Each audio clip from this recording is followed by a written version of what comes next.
नमस्कार। सवाल हरियाणा का देख रहे हैं आप, मैं हूं आपके साथ वरुण गोयल। हरियाणा में आज गृह मंत्री अमित शाह का मैराथन दौरा था। पंचकुला में एक के बाद एक उनके कई कार्यक्रम हुए, जिसमें जो नए जवान नियुक्त हुए हैं उनकी पासिंग डे परेड थी, सहकारिता का कार्यक्रम था, पूर्व प्रधानमंत्री अटल बिहारी वाजपेयी जी की प्रतिमा का अनावरण था और वीर बाल दिवस जो था उसका भी कार्यक्रम रहा। कई कार्यक्रम में गृह मंत्री अमित शाह ने शिरकत की, उनके साथ सभी कार्यक्रम में सीएम नायब सैनी रहे। आज गृह मंत्री अमित शाह ने सीएम नायब सैनी की जमकर तारीफ की। एक के बाद एक कई कार्यक्रमों में उन्होंने नायब सैनी की तारीफ करते हुए उन्हें बहुत हिम्मत वाला मुख्यमंत्री बताया है। और इस तरीके से देखा जा रहा है कि गृह मंत्री ने मुख्यमंत्री के कामकाज पर मोहर लगा दी है। आज चर्चा इसी पर करेंगे। पहले आपको सुनवाते हैं कि अलग अलग कार्यक्रम में क्या कुछ कहा गया। मैं तो कई बार सोचता हूं कि कहां से इनमें इतनी हिम्मत आती है। मुझे घोषणा पत्र के लिए सैनी साहब ने बुलाया, तो चुनाव का घोषणा पत्र था, पार्टी की ओर से मुझे पब्लिक के सामने रखना था। अगले दिन भेजा, मैंने पढ़ा 24 फसलों पर को एमएसपी पे खरीदना। मैंने फोन किया, पौना बजा था, फिर भी जगाया सैनी को। मैं को भाई सैनी, ये पढ़ा है क्या आपने? 24 फसलें खरीद पाओगे? तो ऐसे ही विनम्रता से कहते हाजी खरीद लेंगे, आप चिंता मत करो, पढ़ जाओ एक बार।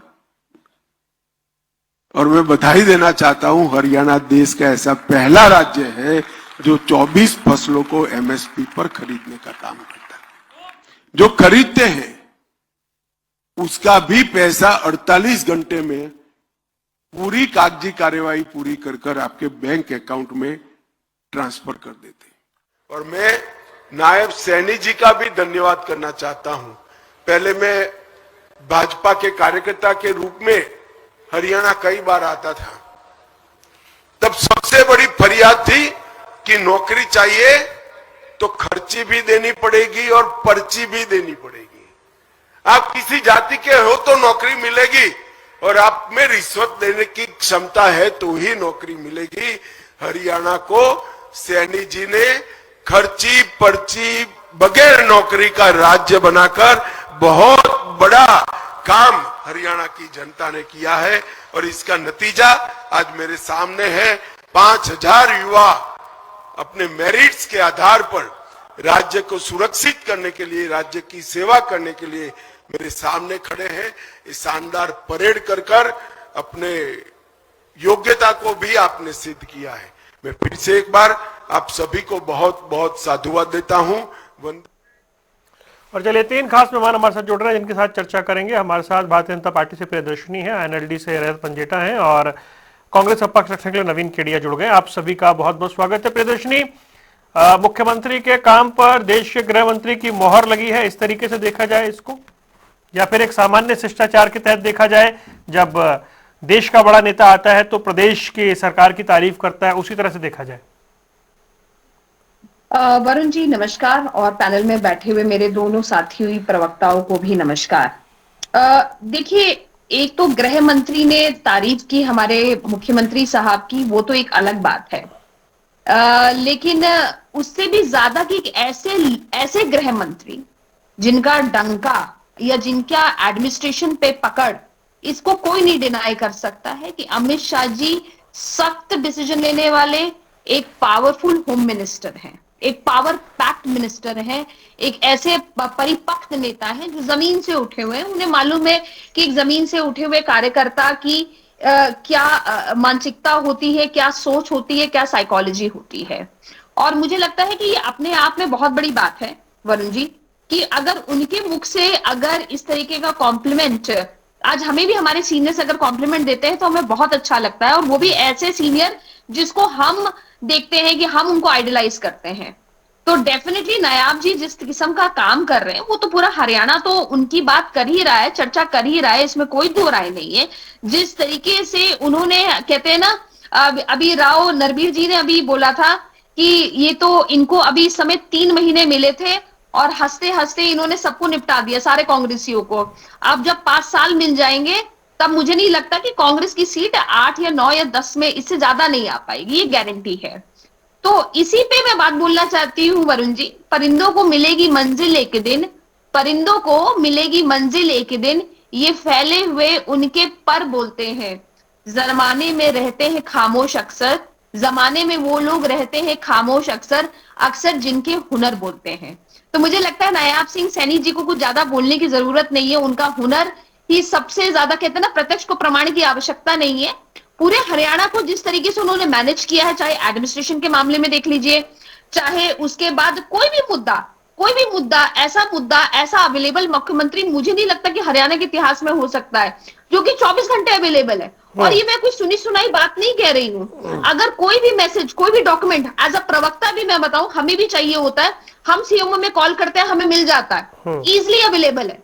कोई आम व्यक्ति भी उनके पास जाता है किसी भी कार्य के लिए, और अगर वो लगता है कि भाई उसको इमीडिएटली उसको एड्रेस करना है, तो मैं बता रही हूँ रात के 12 बजे, 12:30 बजे भी होंगे, मुख्यमंत्री जी आके उसको एड्रेस करते हैं। मुझे नहीं लगता कि हुडा साहब इस तरीके से कभी भी करते होंगे या कभी भी किया होगा। उन्होंने तो क्लर्कों के ऊपर गोलियां चलवा दी थी वरुण जी अपने समय में। चलिए, वो उन्होंने किसानों को 5 रुपए और 10 रुपए के मुआवजे के चेक दिए हुए थे। सो हमें ये देखना चाहिए कि एक ऐसा अवेलेबल मुख्यमंत्री, एक ऐसा मुख्यमंत्री जो 24/7 काम कर रहा है, और मुस्कुरा के, हर व्यक्ति से आप मुस्कुरा के बात कर रहे हैं, चाहे आप गृह मंत्री से बात करें, प्रधानमंत्री से बात करें, मेरे जैसे आम कार्यकर्ता से बात करें, किसान जाए उनसे बात करें, क्लर्क बात करें, सबके साथ उसी तरीके से 24 घंटे मुस्कुरा के, मुझे नहीं लगता वरुण जी कोई भी कर सकता है। मैं और आप भी नहीं कर पाएंगे। ओके, ठीक है, ये अच्छी बात है। और बड़े दिनों बाद शेरो शायरी का दौर लौटा है चर्चा में। मुझे कुछ पुराने दिन याद आ गए थे। खैर, चलिए उनसे बचते हुए आगे बढ़ते हैं। नवीन केडिया जी, भाई तारीफ हुई है मुख्यमंत्री की, और मतलब एक एक नहीं, दो दो मंच पर तारीफ हो रही है। उनका काम करने का तरीका, उनका अंदाज, जो योजनाएं हैं उनके इम्प्लीमेंटेशन को लेकर तारीफ हुई है। तो पीछे बहुत मुख्यमंत्री रहे हैं, नायब सिंह सैनी क्या कतार में कुछ अलग हैं और मुख्यमंत्रियों के मुकाबले? नमस्कार साथियों जी। वरुण जी, मेरी बहन प्रियदर्शनी कह रही थी बड़े जब तारीफ करते हैं तो खुशी होना स्वाभाविक है। ये बात सत्य है, लेकिन यह जो बयान है वो जमीनी सच्चाई से कोसों दूर है।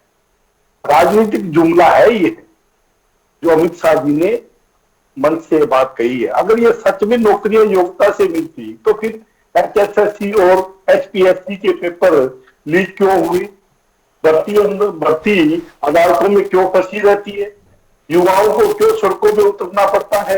योग्यता से नौकरी या पेपर लीक की दलाली, ग्रुप डी, चाहे वो पुलिस भर्ती हो, चाहे क्लर्क भर्ती हो, या TGPT की भर्ती हो, या PGT की भर्ती हो, हर जगह पेपर लीक, दलाल पकड़े गए, STFT का गठन हुआ टास्क फोर्स का, और पुलिस कार्रवाइयां हुई, 23 FIR दर्ज हुई। अगर सिस्टम ईमानदार तो गिरफ्तारियां किस बात की, किस लिए गिरफ्तारियां? अगर ये पर्ची खर्ची का सिस्टम ही नहीं तो ये गिरफ्तारियां किस लिए हो रही हैं? कांग्रेस सरकार में सिस्टम पर भरोसा था, परीक्षा समय पर, परिणाम समय पर, भर्ती जो हमने भर्तियां की बहुत कम मात्रा में कोर्ट के अंदर भर्तियां गई, युवाओं का भरोसा बना रहा हमारे पर। यह कहना कि कांग्रेस सरकार में भर्ती पर्ची या खर्ची पर, तो लाखों युवा जो हमारी सरकार के दौरान नौकरियां लगे, उनकी योग्यता, उनके काबिलियत के ऊपर उनका अपमान है। नहीं नवीन भाई, ये तो आपके नेताओं ने माहौल बनाया ना कि 50 वोट पे एक नौकरी की गारंटी। ये किसने कहा? किसने माहौल बनाया? ये किसने कहा आप बताइए? एक सेकेंड, किसने कहा 50 वोट पे एक नौकरी गारंटी किसने कहा बताइए? किसने कहा? नहीं कहा, बताइए ना ये बात। अरे आप, मैं बता रहा हूँ, नीरज शर्मा ने कहा। क्या कहा? यही तो बता रहा हूं मैं। ये अभी 50 पे आप कह रहे हो ना ये बात? ये नीरज शर्मा ने कहा, वही चुनाव में आप कहां थे? नीरज शर्मा कहां था उस टाइम? आजाद उम्मीदवार के रूप में था, कांग्रेस से भाई साहब, हे प्रभु, फरीदाबाद NIT के विधायक थे, दोबारा चुनाव लड़ रहे थे, उन्होंने कहा नहीं कहा तो सुनवा दूंगा। मतलब कमाल हो गया। आप मतलब आप कम से कम हमारे सवाल पर तो ऐसा एतराज मत जाहिर कीजिए। कुछ गलत नहीं बता रहे हैं, जो बता रहे हैं तथ्य के साथ बता रहे हैं। मैं कह रहा हूं उस टाइम वो कांग्रेस छोड़ चुके थे। अरे सर, उम्मीदवार थे। कांग्रेस के उम्मीदवार थे फरीदाबाद एनआईटी से, दूसरी बार चुनाव लड़ रहे थे, पिछली बार विधायक थे। और ऐसे अकेले नीरज शर्मा नहीं थे, 3-4 आपके थे जिन्होंने ये बातें कही थी। गोगी जी ने भी बोली थी, गोगी जी ने अपना घर भरने से लेकर, मैं नहीं जाना चाह रहा उस डिटेल में, क्योंकि आपको भी शायद नीरज शर्मा के बारे में नहीं पता, वो आपके विधायक थे सर। हाँ, विधायक थे हमारे नीरज शर्मा जी, लेकिन वो मेरे ख्याल पार्टी, मुझे जहां तक याद है, वो आपकी जानकारी गलत है सर, आपकी जानकारी गलत है। हाँ, जी। हो सकता है मेरी जानकारी थोड़ी बहुत गलत हो, लेकिन मैं ये कहना चाहता हूं कि जो कांग्रेस सरकार में जो लाखों बच्चों ने पेपर दिए, पास हुए, नौकरी लगे हुए, आप कह रहे हो कि वो पर्ची खर्ची से लगे, तो ये मैं नहीं कह रहा हूं भाई, मैं नहीं कह रहा हूं। ये भाजपा के जो अमित शाह जी इतने बड़े नेता हैं, राष्ट्रीय नेता है और देश के गृह मंत्री हैं, वो उन बच्चों का अपमान नहीं कर रहे। मैं आपसे पूछ रहा हूं, नायब जी सरकार से भी, ये जो पहली बात तो ये नायब सर 11 साल की सरकार है, ये अभी तक 11 साल में इनको अपनी कांग्रेस की बातें कर रहे हैं। आपने 11 साल में ये तो बताइए, आपने कितनी स्थायी नौकरियां दी हैं? आप इनका तो वो श्वेत पत्र जारी करिए ना, कि आपने इन 11 सालों में कितने लोगों को रोजगार दिया है और कितने रिटायर हुए हैं। उनकी तादाद में जितने लोग रिटायर हुए हैं, उनके मुकाबले में आपने स्थायी नौकरियां कितनी दी हैं? आपने एसकेआर के अंदर अस्थायी रूप से भर्ती कर करके बच्चों के का शोषण नहीं कर रहे, जो उनको स्थायी नौकरी नहीं मिल रही, आप उनका शोषण कर रहे हैं। अमित शाह जी, मैं आपसे एक बात और पूछना चाहूंगा, जब पेपर लीक के बड़े मास्टरमाइंड जो बड़े लोग थे, आपने उनको क्यों नहीं गिरफ्तार किया? आपने उन अफसरों को क्यों नहीं गिरफ्तार किया जो इसमें इन्वॉल्व थे? आपने छोटे छोटे क्लर्कों को या छोटे मोटे दलालों को पकड़ करके वाई लूट ली, भी हमने कार्रवाई कर दी। आपने किसी एक बड़े अधिकारी को गिरफ्तार नहीं किया। मैं एक संकल्प के साथ एक बात कहता हूं कि अगर फिर से देखो, हमारे में हो सकता है कुछ कमियां रही हूं, तभी तो लोगों ने पलटा था ना। तब इस बार की सरकार तो संदेह के घेरे में है, जो राहुल जी ने भी इस बात का बड़ा विस्तार से खुलासा किया था। लेकिन हमें जो हटाया गया पहले 14 के अंदर, कुछ ना कुछ कमियां हमारे में थी, तभी हम हटे। लेकिन मैं ये कह रहा हूं, बहुत ज्यादा, तो मैं इसको एडमिट कर रहा हूं, तभी आप लोगों को मौका मिला ना। लेकिन आप बार बार उसी को गीत गा रहे हो।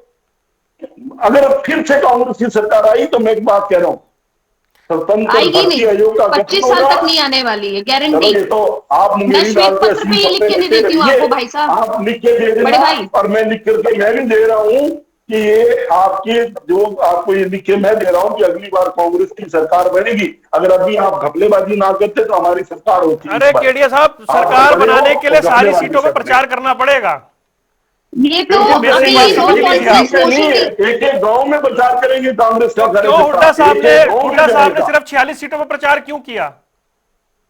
नहीं, 40 सीटों पे नहीं, कि वो बांट दी गई थी ड्यूटियां, हर सीट पे जा नहीं सकते थे। सीनियर बुजुर्ग नेता है हमारे, सीनियर नेता है, बुजुर्ग नेता है, अलग अलग सीटों पर सीनियर नेता हमारे, हाँ, तो अलग अलग ड्यूटियां थी सबकी। ओके, ड्यूटियां थी। रजत पंजेटा, अब ये तो बात चर्चा कहीं और से शुरू होती है, आप तक पहुंचते पहुंचते कहीं और चली जाती है। पर्ची खर्ची का नैरेटिव केडिया साहब बता रहे हमारे समय में था ही नहीं, और अगली बार वो सरकार बना लेंगे। वो कह रहे हैं कि प्रचार भी भाई जिसकी जितनी ड्यूटी है वहां तक है। लेकिन मैं ये जानना चाह रहा हूं कि अभी मौजूदा सरकार और जिस तरीके से आज गृह मंत्री ने अलग अलग मंचों से तारीफ की है, काम पर मोहर लगाते हुए दिख रहा है हाईकमांड। देखिए, जाहिर सी बात है, तारीफ ही करेंगे, कोई बुराई तो करेंगे नहीं। और करूं तो मुझे नहीं लगता हरियाणा को कुछ मिला या हरियाणा पुलिस को कुछ मिला। हरियाणा के जो इसमें भर्ती कांस्टेबल्स की पड़ी है, पुलिस महकमे में 25,631 वैकेंसी है, और ना पंजाब के समान वेतनमान है। ये मुद्दा हमने विधानसभा के भी जो सेशन हुआ उसमें भी उठाया था। आप पुलिस रूल्स को लेके बिल्कुल हमने ये मुद्दा उठाया था कि हम पंजाब के फॉलो ना करें, हरियाणा के अपने कुछ में पुलिस रूल्स होने चाहिए। लेकिन क्योंकि सैनी जी जो हरियाणा के गृह मंत्री हैं और अमित शाह जी जो है वो देश के गृह मंत्री हैं, लेकिन लॉ एंड ऑर्डर की सिचुएशन जो है वो हरियाणा के अंदर ठीक होने का नाम नहीं ले रही है। आए दिन कोई ना कोई इतनी सारी घटनाएं हैं, कोई अनगिनत घटनाएं हैं, वैसे तो चंद घटनाएं जो भी हुई हैं उसमें कैसे एक दूल्हे को पीट के दुल्हन को ले गए, फिर 100 गोलियां राउंड फायर करके बोलते हैं, धमकी देते हैं 2.5 करोड़ रुपए दो, कहीं पुलिस वालों पे हमले हो जाते हैं, कुछ डीएसपी तक की जान जा चुकी है। तो लॉ एंड ऑर्डर की सिचुएशन तो इतनी खराब है कि पुलिस, मुझे लगता है कि इन नेताओं के से केवल ऑनलाइन मीडिया के ऊपर माफी मांगने के लायक ही रह गई है। पुलिस का इकबाल बिल्कुल खत्म कर दिया है सरकार ने, और अपने नेताओं को बिठाकर जो है वो माफी मंगवाते हैं। उसके बाद हिम्मत की बात कर रहे थे, 24 फसलों को खरीदने का दावा किया अभी होम मिनिस्टर ने। मैं कहता हूं कि हरियाणा 24 की 24 फसलें पिछले 1 साल में लिस्ट पब्लिक करे कि कितना वेट आपने पूरी 24 की, बीच में मत छोड़ना। और मैं तो ये कहूंगा, एक भी फसल हरियाणा में ऐसी नहीं है जो एमएसपी पे बिकी हो। हर एक के ऊपर कट लगा है, चाहे किसी भी चीज की वजह से लगाओ, चाहे ऑफिशियल पर्ची उतने की हो, लेकिन किसान तक उतने पैसे नहीं पहुंचे। पर्ची की बात कर रहे थे, पहले कम से कम हरियाणा के जो नागरिक है, मूल नागरिक है, मैं मूल नागरिक शब्द का इस्तेमाल कर रहा हूँ, इस पे एम्फेसिस दीजिएगा। पहले तो हरियाणा के मूल नागरिकों को कम से कम हरियाणा में नौकरी तो मिल जाती थी। अब तो हरियाणा के मूल नागरिकों को हरियाणा में नौकरी नहीं मिल रही, कभी इजराइल भेज रहे हैं, कभी कहीं भेज रहे हैं, कभी कहीं बच्चे खुद विवश है विदेश जाने में। कम से कम यही सुनिश्चित कर दो कि जिस तरह हरियाणा से बाहर के बच्चों को हरियाणा में नौकरी मिल रही है, कम से कम इन हरियाणा के बच्चों को कहीं बिहार में, महाराष्ट्र में, गुजरात में, यूपी में कहीं तो इनकी नौकरी सुनिश्चित करो आप।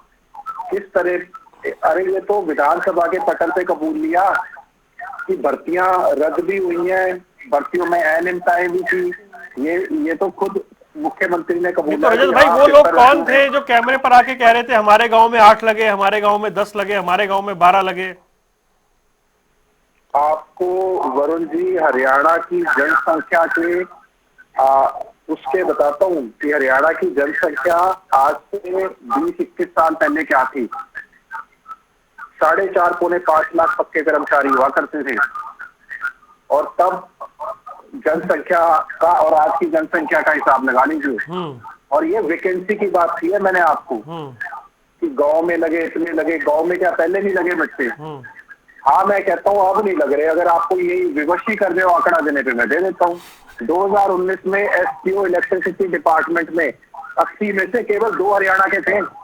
2019 में 1/3 बाहर के थे, और एचपीएस में भी बाहर के, और आपको भी पता है और सारे गुजरात के थे। रह रही है SC ST और अलग कैटेगरी के अंदर। आप आधार कार्ड देख रहे थे उनका? 2019 में बिल्कुल देख रहे थे।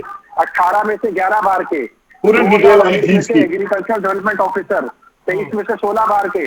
2021 में technical education lecturer general category के 157 में से 106 बार के। किस तरह वैकेंसी खत्म कर रहे हैं, हरियाणा के बच्चों को नौकरी नहीं दे रहे। अभी असिस्टेंट प्रोफेसर वाला देख लो, वेटनरी सर्जन वाला तो खुद ही मान लिया, और कितने उदाहरण दूं मैं आपको कि हरियाणा के बच्चों को नौकरी नहीं मिल रही है। ओके, ठीक है जी। प्रियदर्शनी, जो तारीफ मंच से की जा रही है वो जमीन हकीकत से दूर है, आपके विपक्षी कह रहे हैं। नहीं, विपक्षी तो देखिए कुछ भी बोलेंगे। विपक्षी तो अभी अविश्वास प्रस्ताव भी लेके आ गए थे। कैसे टाइटाई फिस हो गए थे ये विपक्षी, आप ये देखिए। 37 विधायक है, 32 ने साइन किया था। जो एलओपी लीडर ऑफ ऑपोजिशन है उन्होंने नहीं साइन किया था, हुड्डा साहब ने खुद ही नहीं साइन किया था। आप ये बताइए, वो काद्यान जी बेचारे बुजुर्ग एमएलए हैं, बहुत अच्छे सीनियर नेता हैं, उनको बलि का बकरा बना दिया इन्होंने। ये इनका देखिए, मैं बताऊं, ये कंफ्यूज पार्टी है। अच्छा, किस मुद्दे पे ये? अच्छा, मुझे लगता है कि इसमें से आधे से ज्यादा विधायक और प्रवक्ता, आधे प्रवक्ता बोल रहे थे अविश्वास प्रस्ताव किसी और चीज का लेके आए हैं, और आधे प्रवक्ता इनके बोल रहे हैं कि अविश्वास प्रस्ताव किस चीज का लेके आए। इन प्रवक्ताओं को, आधे एमएलए को ये पता ही नहीं था कि अविश्वास प्रस्ताव ये ला किस चीज का रहे हैं। और जब हुड्डा साहब को ये लगा कि भाई नंबर पूरे नहीं होंगे, हमारी खुद की बेइज्जती हो जानी तो है, डे वन से क्लियर था नंबर नहीं है। वो तो कह रहे थे अपनी बात उठाने के लिए अविश्वास प्रस्ताव लाए हैं। हमने तो अपना विषय रखने के लिए बात उठाने के लिए तो बात उठाने के लिए हम बार-बार बोल रहे थे कि लेके आओ ऐसे हमने पहले दिन से क्या किया कि सरकार गिरवाने के लिए नहीं है। विधानसभा में कोई भी चीज वरुण जी रिकॉर्डेड होती है ना, हम तो बात सुनने के लिए रेडी थे इनके। अब ये खुद वॉकआउट कर जाए, उसके बाद भी माननीय मुख्यमंत्री जी ने बार बार इन लोगों से निवेदन किया कि आप आइए, अपनी बात रखिए। तो आप विधानसभा के जैसे इनके नेता हैं, संसद के बाहर जाके अपनी एमएलओ ने भी यही बातें सीखी, बाहर बाहर आप थोड़ी बात रखेंगे, ऑन रिकॉर्ड आएगा आपकी बातें। इनको ये भी नहीं मालूम है, ये भी प्रोटोकॉल आपको नहीं मालूम है। और आप बाहर रखेंगे, अंदर रखेंगे। इनको मैं बता रही हूँ, आधे प्रवक्ताओं को यही नहीं मालूम है कांग्रेस के कि किस बात पे अविश्वास प्रस्ताव लेके आ रहे हैं, ये किस बात के लिए। फुल बहुमत की सरकार है, आप किस बात का ले रहे हैं, पहले इस चीज का जवाब दीजिए। ये कंफ्यूज पार्टी है, ऊपर से लेके नीचे तक कंफ्यूज पार्टी है। प्रियंका गांधी बांग्लादेश के मुद्दे पर आइए, ऊपर भाषण देती हुई पाई जाती है, लेकिन इस टॉपिक पर लौटिए भाई, टॉपिक पर लौटिए। ओके, आप यही आप लोगों की आदत है, आप विषय को भटका देंगे। Topic please. विषय कौन सा ओके ओके, होल्ड।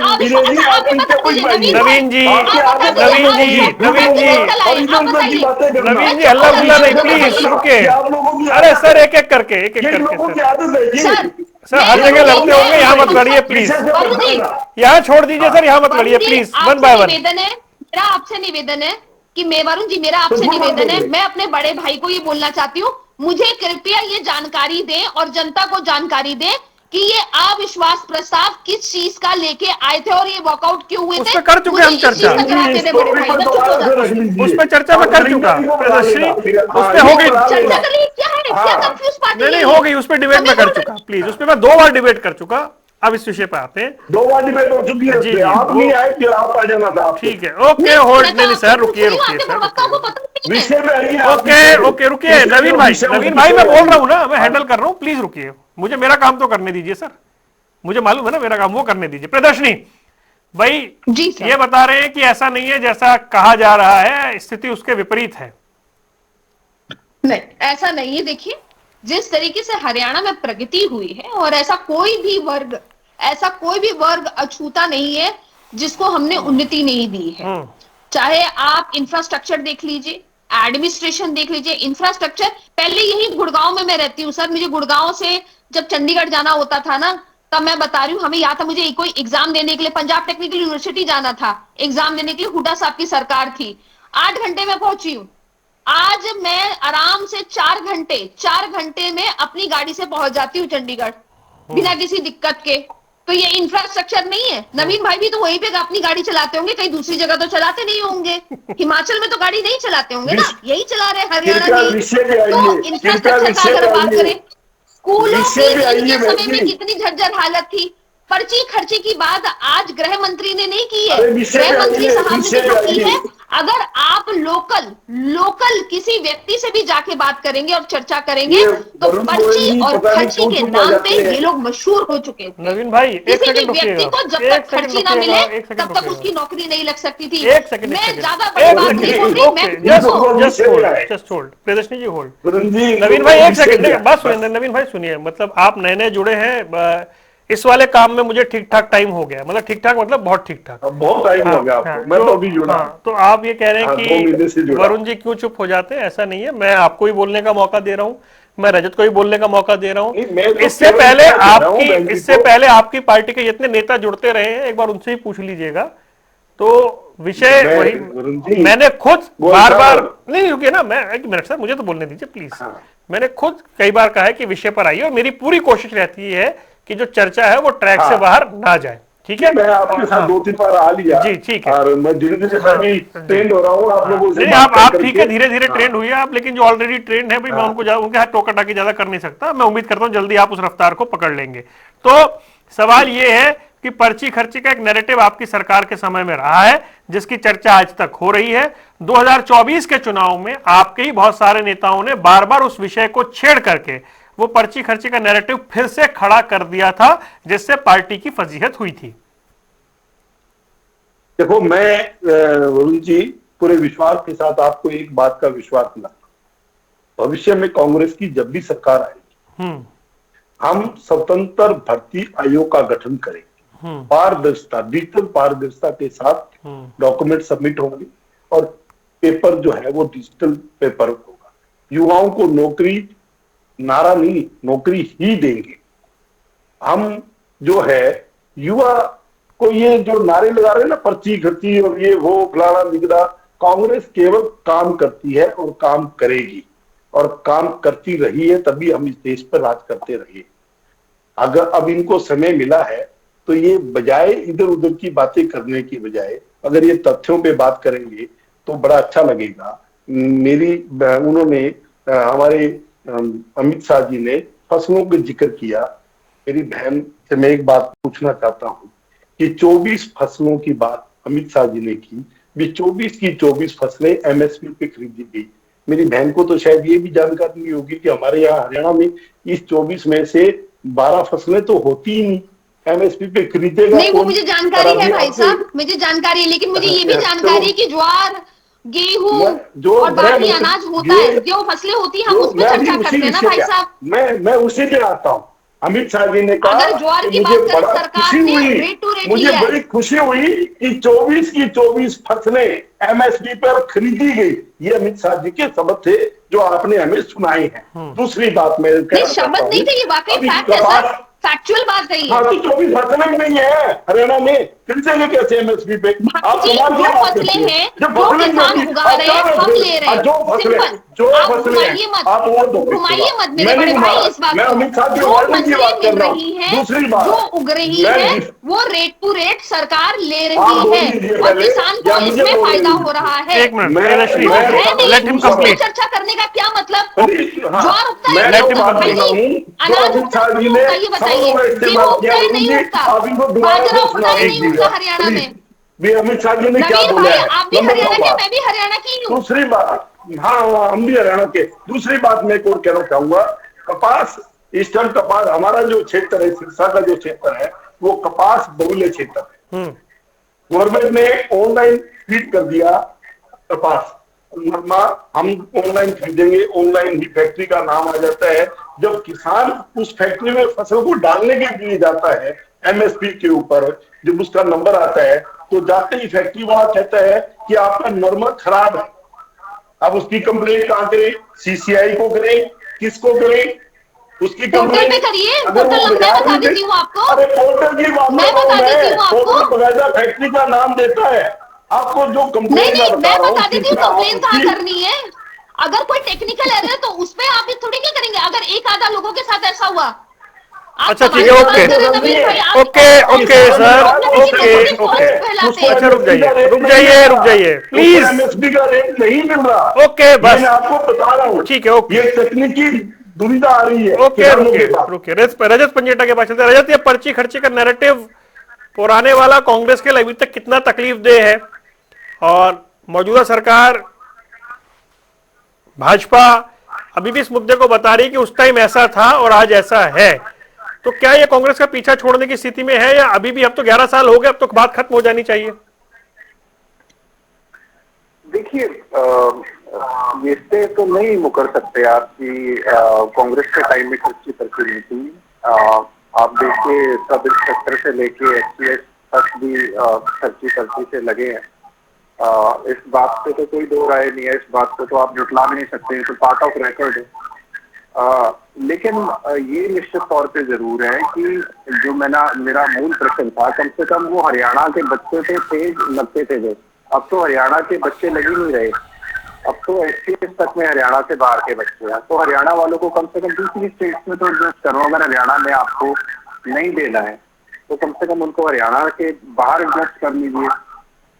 तो और ऊपर से अभी बात एडमिनिस्ट्रेशन के ऊपर कंट्रोल की, हमने अच्छी तरह देखा वाई पूरन कुमार जी के एपिसोड के अंदर कितना एडमिनिस्ट्रेशन के ऊपर कंट्रोल था। आए दिन देखते हैं, ये इससे भी मैं इत्तेफाक नहीं रखता कि एडमिनिस्ट्रेशन के ऊपर नायब सैनी जी का पूरा कंट्रोल है। कितने विधायक इनके जो है, इनके खुद के पार्टी के विधायक ये कंप्लेन करते हैं कि अक्सर हमारी सुनते नहीं, अक्सर शाही भी है।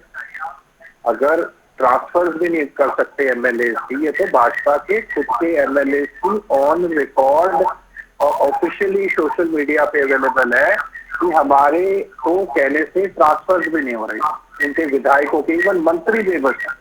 तो इस बात को आप क्या कहेंगे कि एडमिनिस्ट्रेशन के ऊपर कंट्रोल है? मैं नहीं मानता इस बात को। और अगर 24 फसलें के ऊपर आपको एम्फेसिस नहीं देना चाहिए, आप ये बोल सकते हैं कि भाई हम इतनी फसलें खरीदते हैं। अगर आज भी ऑनलाइन अगर आप चेक करेंगे तो ये आएगा कि हरियाणा देश का पहला ऐसा राज्य है जो 24 की 24 फसलें एमएसपी पे खरीदता है। अब प्रियदर्शनी जी बताइए कितनी कॉफी खरीदी है हरियाणा के अंदर?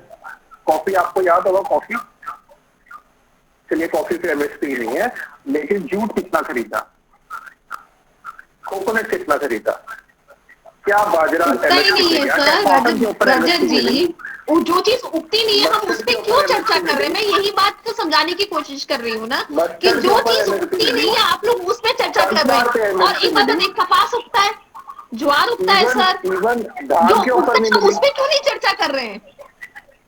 नहीं, इवन धान पे एमएसपी नहीं है ना मिली, वीट पे एमएसपी नहीं मिल रही जो मेन क्रॉप है आपकी। आप लिस्ट 24 फसलों की एक लिस्ट आप हमारे आगे 24 फसलों की लिस्ट दे दीजिए कि ये 24 फसलें हमने इतना टन, इतना क्विंटल या इतना केजी हमने ये वाली क्रॉप, हम 24 की 24 का दावा करते हैं। आप आपके चुनावी मैनिफेस्टो में भी था ये बात, ठीक है, चुनावी मैनिफेस्टो था आपका, उसमें थी ये 24 फसलों वाली बात। तो अब तो 1 साल हो गया और 1 साल के अंतराल के बीच में हरियाणा सरकार ने, क्योंकि अब तो गृह मंत्री भी बोल के चले गए अमित शाह भी कि 24 की 24 फसलें कुछ किलो खरीदनी होगी, वो भी तो आपके पास आंकड़ा होगा ऑफिशियली, क्योंकि पेमेंट तो आप कहते हैं 48 घंटे में कर देते हैं। ठीक है, हाँ, तो वो आंकड़ा आप प्लीज अवेलेबल करवा दीजिए। आपको तो कहते हैं कि हमें अभी आप वो फिर आंकड़ा आ जाएगा, फिर हम उस पर एक डिबेट I will करेंगे। message you, Rajat ji, after this debate, I will message you. I will message you. कोई भी डॉक्यूमेंट चाहिए, नहीं, थैंक यू सो मच, मगर कोई भी डॉक्यूमेंट चाहिए मुख्यमंत्री जी अवेलेबल करा देते हैं। तो कम से कम जो उनकी पीआर टीम है, पीआरओ डिपार्टमेंट है उनका, प्रवीण अत्री जी को बोलिए, वो करवा देंगे। अब तो डिबेट्स में नहीं आते वो, कि कम से कम 24 फसलों की लिस्ट तो बुलवा दें। मेरे पास है सर, मेरे पास है, मैं भेज दूंगी सर आपको। आप मुझे बता दें, मैं पेन लेके बैठ रहा हूँ। ओके, आप मेरे को बताइए। अरे मैं व्हाट्सएप करवा दूंगा, अभी पेन लेके मत बैठिए, समय मेरे पास लिमिटेड है, प्लीज मैं भेज दूंगी आपको, प्लीज। अब वो जब आ जाएगी तब मंगवा देंगे, अभी इतना समय नहीं है कि आप नोट करें, मेरे समय का थोड़ा सम्मान रखें, ठीक है, फटाफट। ओके प्रियदर्शनी जी, भेज दूंगी आपको, भेज दूंगी आफ्टर दिस डिबेट। ठीक है प्रियदर्शनी, यहां से आज की जो प्रशंसा रही है और 2 अलग अलग मंचों से रही है, यहां से नायब सैनी, अब क्योंकि पहले कहा गया कि जी वो रिप्लेस करके लाए गए हैं, अब उनका कद किस तरीके का बढ़ता हुआ राजनीति में देखा जाए, किस तरीके से देखा जाए? स्थापित हो चुके हैं ये मान लिया जाए? देखिए, खट्टर साहब जब मुख्यमंत्री बने थे तो उनको जो हरियाणा मिला था वो एकदम बिखरा हुआ हरियाणा था। फिर 9 साढ़े 9 साल जब तक खट्टर साहब रहे तो वो उन्होंने एक हरियाणा की पूरी तस्वीर बदली, हर चीज का पोर्टल लेके आए, जब ये मेडिकल कॉलेजेस को हम लोगों ने डबल किया, बहुत सारी ऐसी उपलब्धियां हैं जो खट्टर साहब की हैं। और नायाब जी भी जो चॉइस है, नायाब सैनी जी भी जो चॉइस रहे हैं वो खट्टर साहब की ही चॉइस रहे हैं, इसमें भी कोई डिनाइल नहीं है। लेकिन उसके बाद आप ये देखिए कि किस तरीके से उन्होंने काम किया है। और ये कहते हैं ना, एक एरा था, एक एरा है जो खट्टर साहब लेके गए आगे, अब एरा है हमारे नायाब मुख्यमंत्री जी का, नायाब मुख्यमंत्री नायाब सिंह सैनी जी का, जो कि वो गो हेड कर रहे हैं और बहुत बेहतरीन से काम कर रहे हैं, बहुत बेहतरी से कर रहे हैं। जो संवाद है, जो उनका काम करने का तरीका है, चाहे हम, और एडमिनिस्ट्रेशन की बात अभी रजत जी बोल रहे हैं या नवीन भाई बोल रहे थे कि जिसको कहते हैं एडमिनिस्ट्रेशन पे क्या पकड़ है, आपको नहीं मालूम है कि किस तरीके से इस टाइम गैंग वॉर हो रही थी और किस तरीके से पकड़ा गया है क्रिमिनल्स को और अंदर किया गया है। ये भी तो हरियाणा में अभी इसी समय हुआ है ना, इसी डिबेट में हम लोग साथ में थे और हमने डिबेट भी की। अभी हमारे अभी हमारे उसके बाद आप एडमिनिस्ट्रेशन चाहे बोल दीजिए, इंफ्रास्ट्रक्चर बोल दीजिए, शिक्षा की बात कर लीजिए, आप लाडो लक्ष्मी योजना को सफलता पूर्वक हम लोगों ने एक एक बहन को देने की कोशिश कर रहे हैं। तो ऐसे बहुत सारे कार्य, वरुण जी, मैं मोनोटोनस नहीं बोलना चाहती हूं, जिसको अगर हम, ठीक है, मैं माफी चाहता हूं, समय मेरे पास इतना ही है, लेकिन यहां से मैं जो बार बार कहने की कोशिश कर रहा हूं वो ये है कि ये जो पीठ थपथपाई गई है, इससे पहले कहा जाता था कि जी ला के बैठा दिया गया, लेकिन अब जैसे हर मंच पर तारीफ हो रही है, किस लीग तक नायब सैनी पहुंच रहे हैं ये देखना दिलचस्प रहेगा। आप तीनों मेहमानों का जुड़ने के लिए बहुत बहुत शुक्रिया। सवाल हरियाणा का देख रहे थे आप, दीजिए इजाजत, नमस्कार।